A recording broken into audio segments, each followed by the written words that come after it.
यह गुलाबी स्लाइम जमीन की एक दरार से धीरे धीरे बाहर निकलता हुआ दिखाई देता है। एक अमीर औरत जो शायद किसी पार्टी से आ रही है और महंगा फर कोट पहने है, अनजाने में इस स्लाइम पर पैर रख देती है। अगले ही पल उसका फर कोट अचानक जिंदा हो जाता है। कोट के फर असली जानवरों की तरह हरकत करने लगते हैं और औरत पर गुर्राते हैं या हमला करने की कोशिश करते हैं। औरत बुरी तरह डर जाती है और बड़ी मुश्किल से उस जिंदा कोट को अपने से अलग करती है। ये स्लाइम सिर्फ सड़क तक ही सीमित नहीं है, ये घरों में भी पहुंच गया है।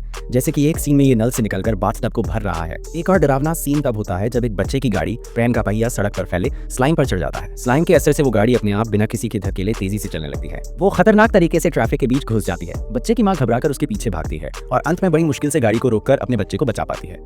रात होते होते हालात और भी ज्यादा बिगड़ जाते हैं। ये स्लाइम अब बड़ी मात्रा में फैल गया है और एक बड़ी इमारत, शायद एक म्यूजियम या सिनेमा हॉल को ढक रहा है। इस स्लाइम के कारण शहर की नकारात्मक भावनाएं, गुस्सा, डर बढ़ गई हैं, जिससे भूत प्रेत और डरावनी आत्माएं असल दुनिया में आ गई हैं। लोग डर के मारे भाग रहे हैं और भूतिया आकृतियां उनका पीछा कर रही हैं। एक सीन में एक विशाल डरावना चेहरा एक गेट या आगवे में दिखाई देता है। मामला और भी अजीब हो जाता है जब सालों पहले डूबा हुआ टाइटैनिक जहाज भूतों और आत्माओं से भरा हुआ अचानक न्यूयॉर्क के बंदरगाह पर आ जाता है। उसमें से भूतिया यात्री उतरते हुए दिखते हैं। पुलिस और घोस्ट बस्टर्स, भूत पकड़ने वाले, इन अजीब घटनाओं से परेशान हैं। घोस्ट बस्टर्स जांच करते हैं और पता लगाते हैं कि शहर के नीचे पुराने सीवर या सुरंगों में इस गुलाबी स्लाइम की एक पूरी नदी बह रही है। ये स्लाइम शहर के लोगों की नकारात्मक भावनाओं से और शक्तिशाली हो रहा है। वे सुरंग में उतरकर स्लाइम नदी का पता लगाते हैं। जब एक घोस्ट बस्टर सदस्य स्लाइम को जांचने की कोशिश करता है तो स्लाइम अचानक हरकत करता है और उसे अपनी ओर खींच लेता है, जिससे वो नदी में गिरकर गायब हो जाता है। इससे पता चलता है कि ये स्लाइम कितना खतरनाक है।